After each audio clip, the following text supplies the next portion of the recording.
உத்திரமேரூர் ஒன்றியத்திற்கு உட்பட்ட சாலவாக்கம் திருமுக்கூடல் பகுதியில் ரூபாய் 1000 கூடிய பொங்கல் தொகுப்பை உத்திரமேரூர் எம்எல்ஏ சுந்தர் பயனாளிகளுக்கு வழங்கினார். தமிழக அரசு பொங்கல் திருநாளை முன்னிட்டு அனைத்து குடும்ப அட்டைதாரர்களுக்கும் ரூபாய் 1000 கூடிய பொங்கல் பரிசு தொகுப்பு வழங்குவதாக அறிவித்தது. இன்று தமிழகம் முழுவதும் பொங்கல் பரிசு தொகுப்பு வழங்கும் பணிகள் தொடங்கப்பட்டது. இந்த திட்டத்தினை தமிழக முதலமைச்சர் மு.க. ஸ்டாலின் துவக்கி வைத்தார். அதனைத் தொடர்ந்து மாநிலம் முழுவதும் உள்ள ரேஷன் கடைகளில் இந்த பொங்கல் தொகுப்பு விநியோகிக்கப்பட்டு வருகிறது.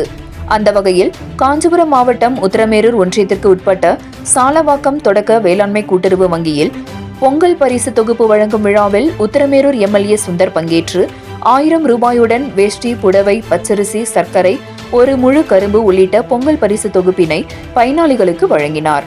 மேலும் திமுக கட்சியின் சார்பில் சாலவாக்கம் ஊராட்சியில் 1500க்கும் மேற்பட்ட மகளிர்களுக்கு புடவைகள் வழங்கினார். பின்னர் திருமுக்கூடல் பகுதியில் பயனாளிகளுக்கு பொங்கல் பரிசு தொகுப்பினை வழங்கினார்.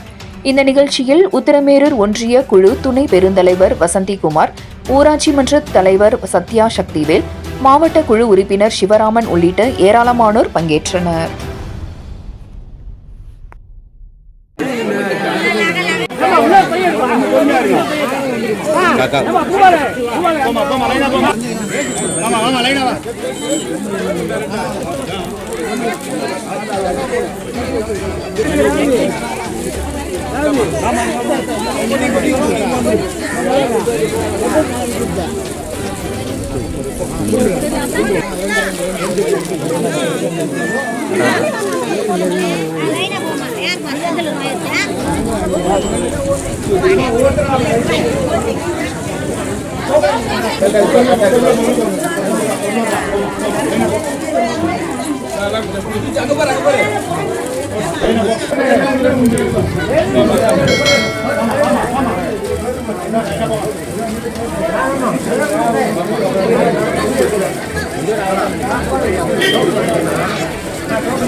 பாருங்க